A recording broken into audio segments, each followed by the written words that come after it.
محمد وبارک وسلم اللهم صل على سيدنا محمد وعلى آل سيدنا محمد وبارک وسلم۔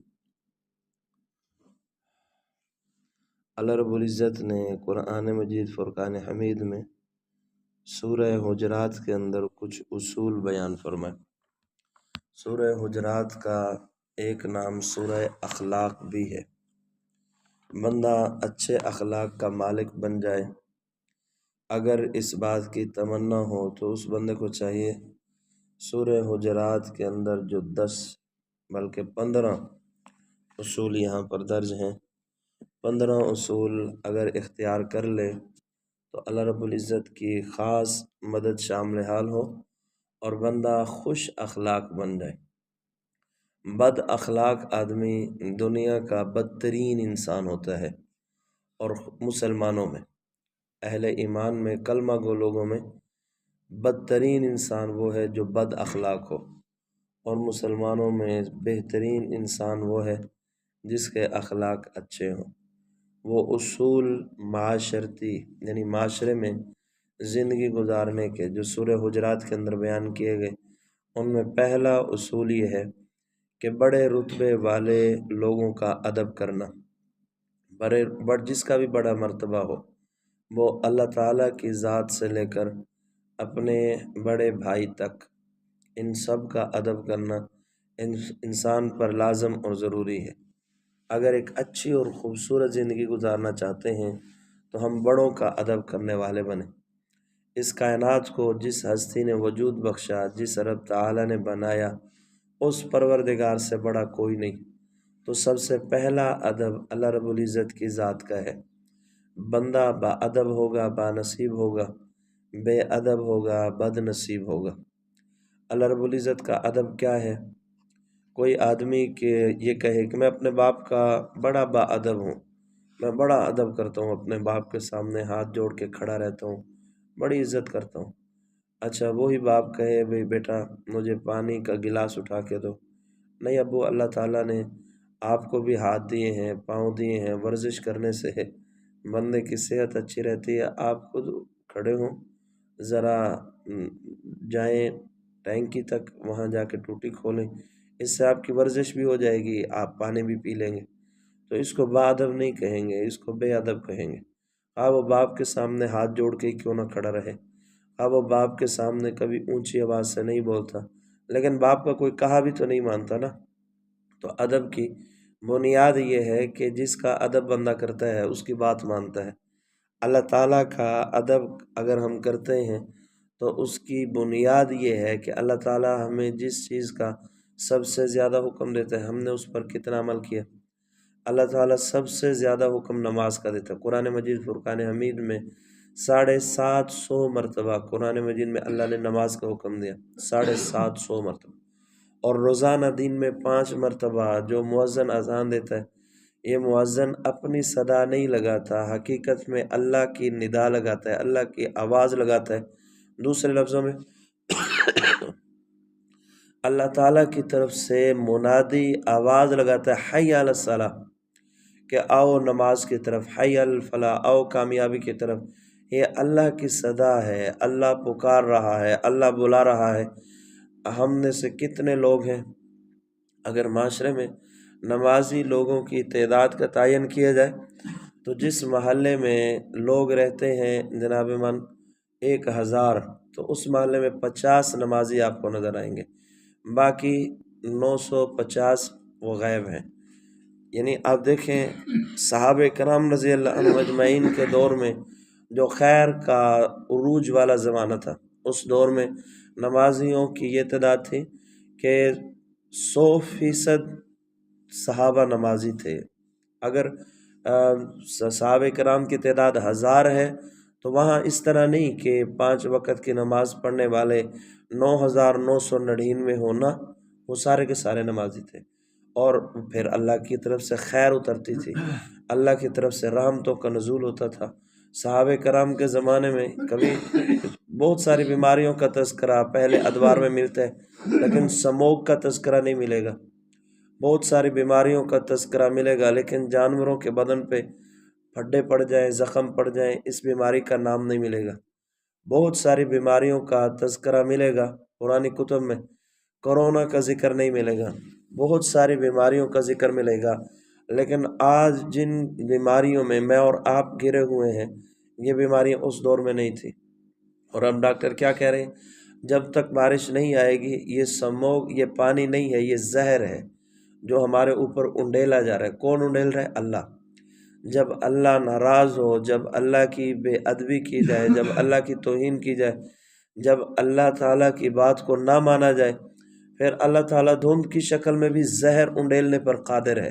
اور مسلسل اگر یہ انسان کے حلق میں چلا جائے گلے کے مسائل، اگر یہ آنکھوں میں چلا جائے تو آنکھ کے مسئلے، اگر یہ ناک کے اندر چلا جائے سموگ یا دھند جو بھی اسے کہہ لیں، تو ناک کے لیے مسائل اور بیماریاں، اگر بندے کے وجود پر یہ بار بار لگتا رہے خارش کی شکل میں، وہ بیماریاں، یہ زہر ہے جو اللہ تعالیٰ جب بندے سے ناراض ہوتے ہیں تو ناراضگی کا اظہار مختلف انداز میں کرتے ہیں۔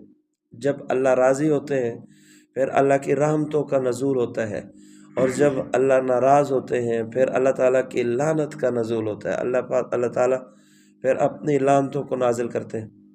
فیصلے انسانوں کے لیے، جانوروں کے لیے، کیڑے مکوڑوں کے لیے، حشرات الارض کے لیے، درندوں کے لیے انسان کے اعمال کی وجہ سے اترتے ہیں۔ یعنی جانور بیماری میں مبتلا ہوتے ہیں، اس میں قصور جانوروں کا نہیں ہوتا، ہمارا ہوتا ہے۔ درندے بیماریوں کے اندر مبتلا ہوتے ہیں، اس میں قصور درندوں کا نہیں ہوتا، ہمارا ہوتا ہے۔ حشرات الارض، کیڑے مکوڑے، یہ جب بیماریوں کے اندر مبتلا ہوتے ہیں، اس میں قصور ان کا نہیں ہوتا، ہمارا قصور ہوتا ہے۔ اچھا، آپ حضرات نے بارہا سنا ہوگا کہ جو اللہ کے راستے میں نکلنے والا ہو اور جو صبح سویرے قرآن مجید کی تلاوت کرنے والا ہو، خاص طور پہ معصوم بچے، ان کے لیے سمندر کی مچھلیاں، جنگل کے درندے، زمین کے حشرات الارض، کیڑے مکوڑے، ساری مخلوق ان کے لیے دعائے مغفرت کرتی ہیں۔ یہ آپ حضرات نے بارہا یہاں پہ سنا ہے۔ کیوں کرتی ہیں؟ کیونکہ ان کی وجہ سے اللہ کا عذاب ٹلتا ہے۔ تو جن کی وجہ سے اللہ کا عذاب ٹلتا ہے، یہ ساری مخلوق ان کے لیے دعائے مغفرت کرتی ہیں۔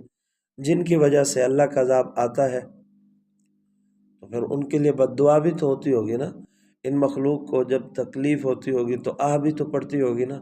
اللہ تعالیٰ کی رضا والے فیصلے زمین پر انسان کی وجہ سے اترتے ہیں، اور اللہ تعالیٰ کی ناراضگی والے فیصلے بھی زمین پر انسان کے اعمال کی وجہ سے اترتے ہیں۔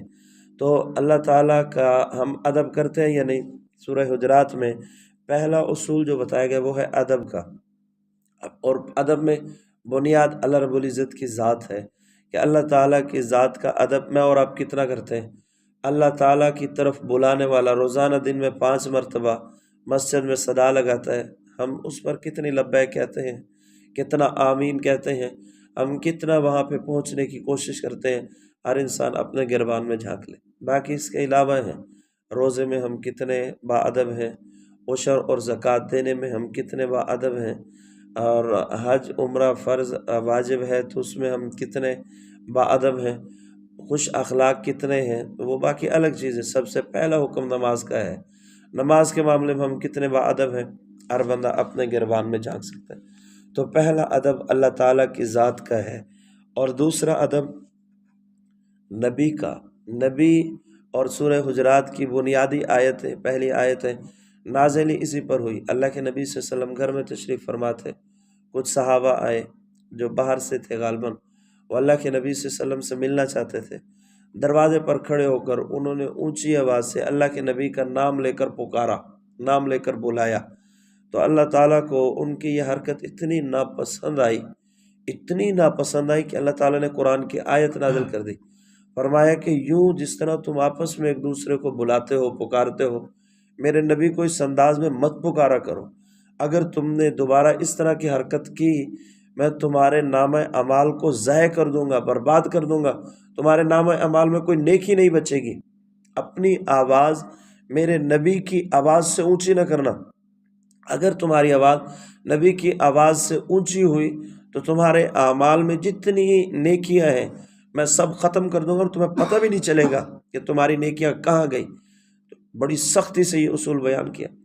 اچھا، جب اللہ کے نبی صلی اللہ علیہ وسلم پر یہ آیت مبارکہ اتری تو کچھ صحابہ جو قدرتی طور پر اونچا بولنے کی عادت تھی، وہ پھر سرگوشیاں کیا کرتے تھے، ایک دوسرے کے کان میں بات کرتے تھے، کہیں ہماری آواز نبی کی آواز سے بلند نہ ہو جائے، نبی کی آواز سے کہیں ہماری آواز بلند نہ ہو جائے۔ اچھا، یہ پھر اصول ہے، جس طرح اللہ تعالیٰ نے نبی کے بارے میں یہ اصول دیا، اسی طرح ہر چھوٹے کے لیے یہ اصول ہے۔ بڑوں کے سامنے جب بھی بات کریں تو بات کرنے کا انداز ایسا ہو کہ اس کی آواز سے تمہاری آواز بلند نہ ہو، اس کی آواز سے تمہاری آواز اونچی نہ ہو۔ اور پھر صحابہ نے نبی کا ادب کرنے کا حق ادا کیا۔ سیدنا علی المرتضیٰ رضی اللہ عنہ کے زمانے میں مسجد نبی کے دروازے بنانے تھے۔ مسجد نبی کے دروازے بنانے کے لیے دو پھٹوں کو، جس طرح پھٹے کے لکڑی کے دروازے بنائے جاتے ہیں، تو جوڑنے کے لیے میخوں کا استعمال کرنا تھا۔ تو مسجد نبی میں پیمائش کی گئی، ساتھ ہی ایک جگہ پہ جب میخیں ٹھوکنے کا وقت آیا، میخیں آواز بلند ہوئی، حضرت علی دوڑ کے آئے اور فرمایا خبردار، یہاں پہ آواز بلند نہ کرو، اللہ کے نبی کا روزہ قریب ہے اور آپ صلی اللہ علیہ وسلم اپنے روزہ مبارک میں حیات ہیں، حضور کو اس آواز کی وجہ سے کہ تکلیف نہ ہو، لہذا چلو باہر جا کر یہ کام کرو۔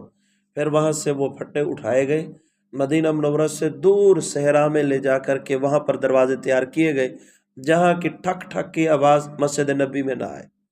اچھا، ہمارے بہت سارے بزرگ ایسے تھے جو روزہ رسول کے قریب جانے کے بعد سانس بھی آہستہ لیتے تھے، اپنے سانس کی آواز بھی نہ پہنچے حضور صلی اللہ علیہ وسلم تک، اتنا اہتمام۔ امام اعظم ابو حنیفہ رحمۃ اللہ علیہ کے دل میں ادب نبوت کا یہ اہتمام تھا، کمال کے لوگ تھے یہ۔ امام اعظم رحمۃ اللہ علیہ بڑے عرصے، یعنی ایک تمنا تھی، کوفہ سے مکہ جاؤں، مکہ سے مدینہ جاؤں، روزہ رسول دیکھو، اللہ کے نبی صلی اللہ علیہ وسلم کا قرب اختیار کروں۔ بڑے عرصے بعد یہ تمنا پوری ہوئی، مدینہ منورہ میں صرف 13 دن کا قیام کیا، 13 دن کے بعد واپس۔ اب جب واپس پلٹنے لگے، وہاں کے بڑے بڑے علماء، بڑے بڑے شیوخ، انہوں نے کہا امام صاحب ایک عرصے سے ہم اس بات کی تمنا رکھتے تھے کہ آپ کب مدینہ منورہ میں آئیں، آپ اتنی جلدی واپس کیوں؟ تو امام صاحب رحمۃ اللہ علیہ رو پڑے۔ پوچھا حضرت کیا ہوا؟ فرمایا آج 13 دن ہو گئے، ان 13 دنوں میں میں نے اپنے بدن سے گندی ہوا خارج نہیں کی، میں نے وضو نہیں توڑا، کیوں؟ یہ وہ جگہ ہے جہاں پر اللہ کے نبی صلی اللہ علیہ وسلم نے سانس لیا، جن فضاؤں میں، ہوا میں اللہ کے نبی نے سانس لیا، اس جگہ پہ میں گندی ہوا چھوڑوں، یہ مجھے مناسب نہیں لگتا، میں اب اپنے آپ کو مجبور پاتا ہوں، لہٰذا میرے لیے بہتر یہ ہے کہ میں جلد سے جلد اب مدینہ چھوڑ دوں۔ یعنی آپ اندازہ لگا سکتے ہیں کہ ایک آدمی 13 دن تک ہوا خارج نہ کرے، اپنا وضو روک کے رکھے، ادب نبوت میں۔ اچھا، یہ بات عموماً یہ کیسے ہو سکتا ہے کہ کیا کوئی بندہ اس طرح بھی کر سکتا ہے؟ جب حلال کھایا جائے نا تو پھر اس طرح ہو سکتا ہے، جب بندہ حلال کھائے، ہر طرح کے اشباب، یعنی امام اعظم رحمۃ اللہ علیہ حلال کے معاملے میں اس قدر حساس تھے کہ جب پتہ چلا نا امام صاحب کو پتہ چلا کہ کوفہ میں ایک بکری چوری ہوئی ہے، تو ساتھیوں نے پوچھا بکری کی عمر کتنی ہوتی ہے؟ کسی نے کہا 9 سال، کسی نے کہا 13 سال، 13 سال سے زیادہ بکری کی عمر نہیں ہوتی، کسی نے بتایا اس دور میں حضرت کو۔ تو امام اعظم ابو حنیفہ رحمۃ اللہ علیہ نے کہا کہ آج تاریخ لکھ لو، 13 سال تک میں کوفہ کے اندر یا گرد نواح میں بکرے کا گوشت نہیں کھاؤں گا، کہیں وہی چوری والی بکری کوئی پھٹے والا کسائی ذبح کر کے اس کو فروخت کرے اور ہم خرید کے لائیں، کہیں میرے پیٹ کے اندر یہ لقمہ نہ چلا جائے۔ حالانکہ چوری کی بکری ہو یا چوری کا جانور ہو، ہم تو پیسے دے کر گوشت خریدیں گے نا، فتوے کے لحاظ سے یہ جائز ہے، لیکن امام صاحب کا تقویٰ دیکھیں، مشتبہ چیز جس کے اندر اشباع پیدا ہو جائے اس سے بھی بچا کرتے تھے۔ جب رزق حلال کا اس قدر اہتمام ہو تو پھر یہ ساری جو چیزیں ناممکن ہوتی ہیں پھر وہ ممکن ہو جاتی ہیں۔ غالباً امام مالک رحمۃ اللہ علیہ کے بارے میں آتا ہے کہ وقت کے خلیفہ آئے، امام مالک رحمۃ اللہ علیہ مسجد نبی میں درس حدیث دے رہے تھے، دروازہ کھولا، کنڈی کھولی، اندر جھانک کے امام مالک رحمۃ اللہ علیہ کے کلاس میں جھانک کے اونچی آواز سے امام مالک کو کوسنے لگے۔ امام مالک تھوڑی دیر خاموش رہے، یوں اپنا سر جھکا لیا، تھوڑی دیر کے بعد سر مبارک اٹھایا، چہرہ مبارک غصے سے سرخ، کھڑے ہوئے، وقت کے خلیفہ کا گربان پکڑا اور گربان پکڑ کے مسجد نبی سے دور لے گئے، کیونکہ مسجد نبی میں درس دے رہے تھے، دور لے گئے اور وہاں جا کر کے کہا کہ اب تو بول، کیا بولنا چاہتا ہے؟ میں روزہ رسول کے ادب کی وجہ سے خاموش تھا، اس کا یہ مطلب نہیں کہ میں بادشاہ سے خوف زدہ ہو گیا تھا، میں اس وجہ سے خاموش تھا کہ اللہ کے نبی صلی اللہ علیہ وسلم کے روزہ کے قریب مجھے اس طرح کی کوئی حرکت نہیں کرنی چاہیے جس سے اللہ کے نبی کو روزہ مبارک میں تکلیف پہنچے۔ حضور علیہ الصلوۃ والسلام روزہ مبارک، اور بلکہ جو لوگ وہاں گئے ہیں وہ اس بات کی گواہی دیں گے کہ وہاں پر یہ آیت مبارکہ اب بھی لکھی ہوئی ہے، لا ترفعوا اصواتکم فوق صوت النبی، کہ نبی کے روزے کے قریب، نبی کی ذات کے قریب اپنی آواز بلند نہ کرو، منع کر دیا گیا سختی سے۔ اور ہمارے بڑے اس کا بڑا اہتمام کرنے والے تھے۔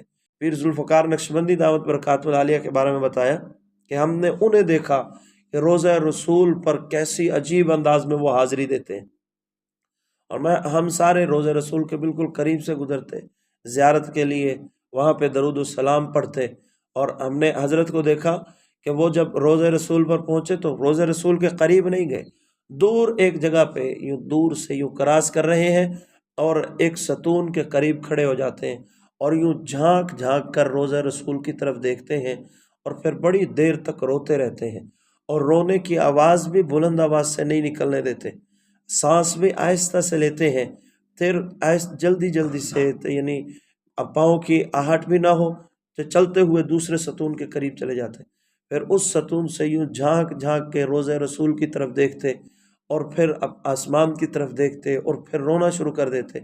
روزہ رسول پر جانے کے آداب کا پتہ تب چلتا ہے جب بندہ کسی اللہ والے کے ساتھ جائے۔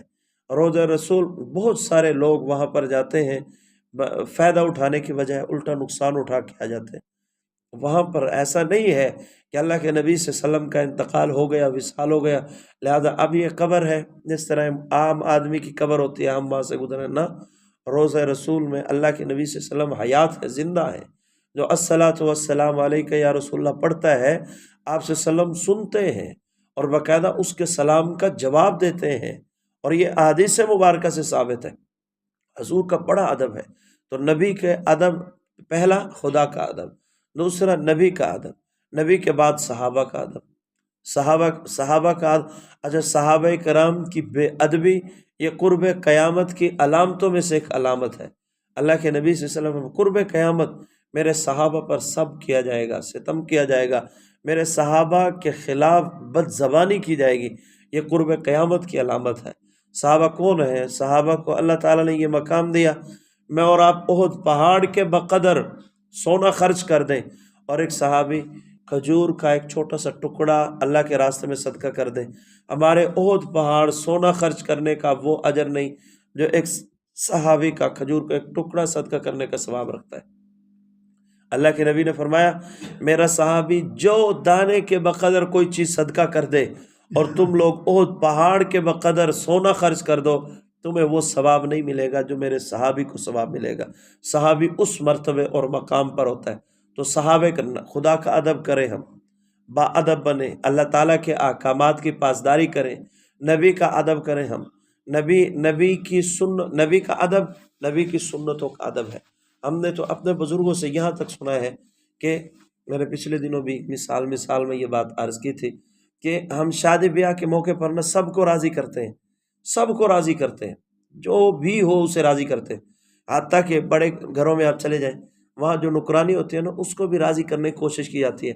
وہ نوکرانی یا نوکر بڑوں کی شادیوں کے موقع پہ باقاعدہ ان کے ناز و نخرے ہوتے ہیں، ہم نہیں راضی ہوں گے تمہارے بیٹے کی شادی پر جب تک مجھے اتنے کا سوٹ خرید کے نہ دو، اتنے کی جوتی خرید کے نہ دو، سونے کی ڈنڈیاں بنواتے ہیں نوکرانیاں، سونے کی انگوٹھیاں بنواتے ہیں نوکر، ہم تب راضی ہوں گے آپ کے بیٹے کی شادی۔ اور لوگ کرتے ہیں، یار بیٹے کی شادی ہے، بیٹی کی شادی ہے، یہ ہمارے گھر کے ان کے بڑے احسانات ہیں ہمارے گھرانے پر، ہمارے گھر کی ہر چیز ان کے سامنے ہوتی ہے، یہ دیانتداری کے ساتھ کام کرتے ہیں، لہذا ہم ان کو راضی کریں گے۔ ہم نے اپنے بزرگوں سے سنا کہ جو بندہ یہ چاہتا ہے نا، کاش اللہ کے نبی میرے زمانے میں ہوتے، میں اللہ کے نبی کا ادب کرتا، میں اللہ کے نبی کے ہاتھ چومتا، میں اللہ کے نبی کے پاؤں کا بوسہ لیتا، میں اللہ کے نبی کے ساتھ ہی رہتا ہر وقت۔ جو بندہ یہ چاہتا ہے اس کو چاہیے اللہ کے نبی کے طریقے کا ادب کرے، گویا کہ اس نے اللہ کے نبی کا ادب کیا۔ جس بندے نے اللہ کے نبی کی سنت کا ادب کیا اس نے اللہ کے نبی کا ادب کیا، اور جس نے سنت کی بے ادبی کی اس نے اللہ کے نبی کی بے ادبی کی۔ ہم شادی کے موقع پر ہر ایک کو خوش کرتے ہیں، اگر نہ خوش کرتے ہیں، ناراض کرتے ہیں صرف اور صرف اللہ کے نبی کو، نہ یا رسول اللہ تیری کی ہوئی شادی ہمیں پسند نہیں ہے، ہماری شادی میں ڈول ہونا چاہیے، ہماری شادی میں ڈانس ہونا چاہیے، ہمارے گھر کے اندر خوشی ہے، کوئی میت تھوڑی ہوئی ہے۔ بڑے عجیب عجیب جملے، میں اس پر اکثر بات کیا کرتا ہوں۔ تو ہم جب شادی کے موقع پر سب کو راضی کرتے ہیں، نبی کو ناراض کر رہے ہوتے ہیں، اس گھر کے اندر خوشیاں کیا آتی ہیں؟ اس گھر میں خوشیاں نہیں، اللہ تعالیٰ کی طرف سے پھر لعنتیں برستی ہیں، پھر اللہ تعالیٰ کی طرف سے ناراضگی کے فیصلے اس گھران۔ دوسرے تیسرے مہینے پھر قاری صاحب کوئی تعویذ دے دو، قاری صاحب کوئی ایسا وظیفہ بتا دو، بہت پریشانی چل رہی ہے، مشکل ٹل ہی نہیں رہی، اور شادی کے موقع پر جب سمجھاتے ہیں تو بول چال بھی بند کر دیتے ہیں، سلام دعا بھی ختم ہو جاتی ہے۔ تو جب اللہ تعالیٰ اللہ کے نبی کی بے ادبی کی جائے گی پھر یہ حالات آئیں گے۔ اور آخری چیز، ویسے تو بہت ساری چیزیں، والدین کا ادب ہے، اللہ والوں کا ادب کرنا یہ بہت عظیم چیز ہے۔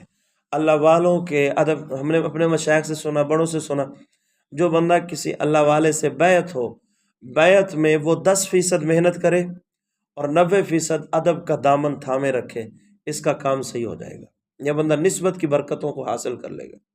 10% محنت کرے صرف، اور 90% ادب۔ جب یہ ادب انسان کو بہت بلندیوں پر لے جاتا ہے، ادب انسان کو بہت عروج تک پہنچا دیتا ہے۔ میں کل رات میں عشاء کے وقت بھی ساتھیوں میں بات کر رہا تھا، حضرت شیخ الحدیث رحمۃ اللہ علیہ، مولانا زکریا رحمۃ اللہ علیہ، ان کے والد بہت مقروض ہو کے فوت ہوئے تھے، بہت قرض کی حالت میں فوت ہوئے تھے۔ تو مولانا زکریا رحمۃ اللہ علیہ نے اپنے باپ کا قرض اتارنے کے لیے محنت مشقت بھی کی، کچھ کاروبار بزنس بھی شروع کیے کہ باپ کا قرضہ جو ہے وہ اتار دوں۔ تو ایک رات انہوں نے یا کسی بزرگ نے لمبا مراقبہ کیا حضرت کی قبر پر بیٹھ کر، تو اس مراقبے میں، کسی اور بزرگ نے مراقبہ کیا، تو قبر کے اس مراقبے میں حضرت مولانا یحییٰ رحمۃ اللہ علیہ جو شیخ الحدیث کے والد تھے ان سے ملاقات ہو گئی۔ حضرت مولانا یحییٰ رحمۃ اللہ نے فرمایا، میرے بیٹے زکریا کو کہہ دو میرے قرض کی فکر چھوڑ دے، میرے قرض کی فکر چھوڑ دے، میرے قرض کا ذمہ اللہ تعالیٰ نے اٹھا لیا۔ قیامت کے دن جن جن لوگوں کا میں نے قرض دینا ہے، اللہ تعالیٰ ان کا بدلہ دیتے ہوئے جن کا میں مقروض ہوں ان کے لیے جنت کا فیصلہ فرما دیں گے، لہذا میرے بیٹے کو کہہ دو اب میرے قرض کی فکر چھوڑ دے، اور یہ ہوگا قیامت کے دن۔ بعض ایسے خوش قسمت ہوں گے جن کا قرض اللہ تعالیٰ قیامت کے دن خود اتاریں گے، ان کے جن کا قرض اس نے دینا ہوگا وہ آئیں گے اس کا گریبان پکڑنے، اللہ تعالیٰ کے پیچھے ہٹ جاؤ، یہ میرا بندہ ہے، اس نے مجھے راضی کیا ہے، اس نے میری رضا کے لیے قرض اٹھایا تھا دنیا میں، لہذا آج اس کا قرض میں کیا چاہتے ہو؟ وہ کہیں گے جنت، جاؤ جنت میں۔ اللہ ان کے لیے جنت کا فیصلہ فرمایا کہ میرے بیٹے کو کہہ دو میرے قرض کے بارے میں بے فکر ہو جائے، اور دوسرا میرے بیٹے زکریا کو کہہ دو کہ اللہ والوں کے ساتھ زیادہ بے تکلفی اختیار نہ کرے، اللہ والوں کے ساتھ مذاق نہ کیا کرے، یہ چیز بڑی خطرناک ہوگی۔ کیوں؟ یہ اللہ والے وہ ہیں جو مذاق میں بھی کچھ کہہ دینا اللہ تعالیٰ اس کو بھی پورا کر دیتے ہیں، جن کی الٹیاں بھی اللہ سیدھی کر دیتا ہے اور سیدھی الٹی کر دیتا ہے۔ جب ان کا معاملہ یہ تھا، غالباً شاہ عبد القادر رائے پوری رحمۃ اللہ علیہ اور مولانا حسین المدنی رحمۃ اللہ علیہ، یہ ان کے ساتھ، ان کا اس وقت یعنی ابھی جوانی کی طرف آ رہے تھے تو ان کے ساتھ بہت مذاق کیا کرتے تھے، ان کی طرف اشارہ تھا کہ ان کے ساتھ حد سے زیادہ مذاق نہ کیا کرو، وہ اللہ والے ہیں، انہوں نے کوئی ایسا جملہ کہہ دیا مزاح میں تمہاری زندگی برباد ہو جائے گی، لہذا ان کے ساتھ زیادہ فری نہ ہوا کرو۔ تو اللہ والوں کا ادب کرنا یہ انسان کو بہت بلندی تک لے جاتی ہے۔ ہمارے بر صغیر میں 2 طرح کے طبقے ہیں، یا تو ادب کرتے کرتے ان کو سجدہ شروع کر دیتے ہیں، یا کوئی کرامت سنی ہاں ہاں ہاں ہاں ہاں مذاق اڑانا شروع کر دیتے ہیں۔ یہ دونوں بڑی خطرناک بیماریاں ہیں۔ اللہ تعالیٰ نے اہل سنت والجماعت احناف کو، ہمارے اکابرین کو معتدل مزاج دیا ہے، اعتدال والا مزاج دیا ہے۔ ہم نہ تو کسی ولی کی کرامت سن کر اس کے سامنے جھکتے ہیں، جھکنا صرف اللہ کے سامنے، لا الہ الا اللہ، اللہ کے ماں سوا کوئی نہیں، اور دوسرا ہم کرامت سن کر مذاق بھی نہیں اڑاتے۔ ولیوں کی کرامات برحق ہیں، نبی کا معجزہ، ولی کی کرامت، یہ دونوں فعل خداوندی ہوتے ہیں، یہ اللہ کا کام ہوتا ہے۔ نظر نبی کے ہاتھ سے معجزہ آتا ہے، ولی کے ہاتھ سے کرامت آتی ہے۔ ان کا انکار کفر کے زمرے میں آتا ہے، کفر تک انسان کو پہنچا دیتا ہے، اس سے بچنے کی ضرورت ہے۔ والدین کا ادب، والدین کے سفید بالوں میں اللہ تعالیٰ نے عجیب برکت رکھی ہے۔ میں اکثر کہا کرتا ہوں، بلکہ میرا ذاتی جملہ ہے کہ والدین وہ ہیں جن کے غلط فیصلوں کو اللہ تعالیٰ سفید بالوں کی برکت سے بھی صحیح کر دیتے ہیں، اور والدین کو ناراض کر کے کیے ہوئے صحیح فیصلے ان کے اندر اللہ برکت اٹھا کے ان میں بھی نقصان کو پیدا کر دیتے۔ کیوں؟ اللہ وہ ہے، اللہ وہ ذات ہے جو فائدے والی چیزوں سے نقصان دینے پر قادر ہے اور نقصان والی چیزوں سے فائدہ دینے پر قادر ہے۔ دعا ہے کہ حق جل شانہ ہمیں با ادب بنائے۔ تو سورہ حجرات کے اندر اللہ تعالیٰ نے 15 اصول بیان کے، پہلا اصول ہے ادب کا۔ با ادب، یہ سب سے موٹی موٹی بات یہی ہے کہ با ادب با نصیب، بے ادب بے نصیب۔ ہم اگر با نصیب بننا چاہتے ہیں تو با ادب بننے کی کوشش کریں۔ مراقبہ فرمائیں۔